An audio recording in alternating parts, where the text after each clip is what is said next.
రాజ్యాంగం లోబడే ఈ జీవించాలి. మనం రాజ్యాంగంలో చట్టాలన్నిటిని మనం గౌరవించాలి. అందువల్ల మా మత విశ్వాసాలు ఇవి, మేము దాడి చేస్తామంటే రాజ్యాంగం ఒప్పుకుంటుందా? మేము అగ్రకులాలం కాబట్టి మేము దాడులు చేస్తామంటే రాజ్యాంగం ఒప్పుకుంటుందా? మేము ఫలాని రాజకీయ పార్టీకి సంబంధించిన వాళ్ళు కాబట్టి మా పడనోళ్ళు మేము దాడి చేస్తామంటే రాజ్యాంగం చట్టాలు ఒప్పుకుంటాయా? అంటే ప్రామాణికం ఏంటిది?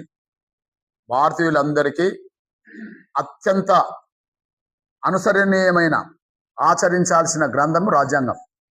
భారతీయులందరూ ఏ కులమైనా, ఏ మతమైనా, ఏ రాజకీయ పార్టీ అయినా అంతిమంగా రాజ్యాంగాన్ని కదా గౌరవించుకోవాల్సింది. కాబట్టి ఎవరికి ఏ విశ్వాసాలున్నా రాజ్యాంగాన్ని గౌరవించుకోవాలి. అని మేము రాజ్యాంగాన్ని గౌరవించాం, చట్టాలు మాకు వర్తించవంటే ఈ దేశంలో అశాంతి వాతావరణం తప్ప శాంతి వాతావరణం ఉండడానికి అవకాశం లేదు. రాజ్యాంగమే ఇప్పటికీ ప్రజాస్వామ్యాన్ని కాపాడుతుంది. రాజ్యాంగమే ఈ దేశంలో ఉండబడే అన్ని కులాల మధ్యలో సామాజిక సమరస్యత ఎంతో కొంత పెరుగుతున్నదంటే రాజ్యాంగ విలువల వల్లనే అది పెరుగుతుంది. కాబట్టి దాన్ని కాపాడుకునే దిశగా రేపు హైదరాబాద్లో భారీ ప్రదర్శన జరగబోతుంది.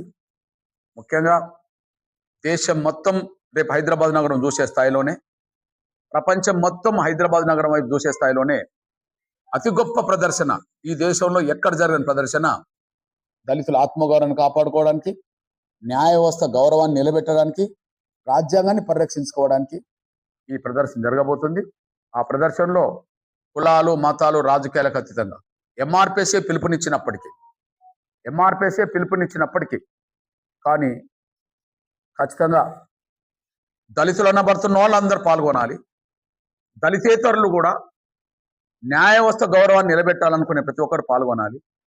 రాజ్యాంగాన్ని గౌరవించే ప్రతి ఒక్కరూ కులాలు, మతాలకు అతీతంగా జరిగే ప్రదర్శనలో పాల్గొనాలని చెప్పి నేను విజ్ఞప్తి చేస్తున్నా.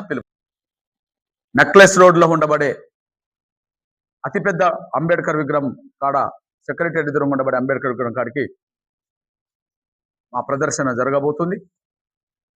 3 లక్షలు 4 లక్షలు. ఒకటి, దాడి చేసిన వ్యక్తి పట్ల కేసు నమోదు చేయాలి, అరెస్ట్ చేయాలా.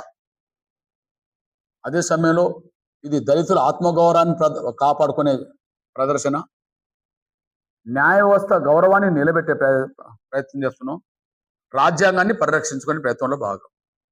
లేకపోతే ఇక దాడి చేసిన వ్యక్తులు మాకు ఈ విశ్వాసం ఉన్నది, ఆ విశ్వాసం ఉన్నదని చెప్పి దాడులు పాల్పడితే కేసులు ఉండవా, అరెస్టులు ఉండవా, చట్టాలు వర్తించవా?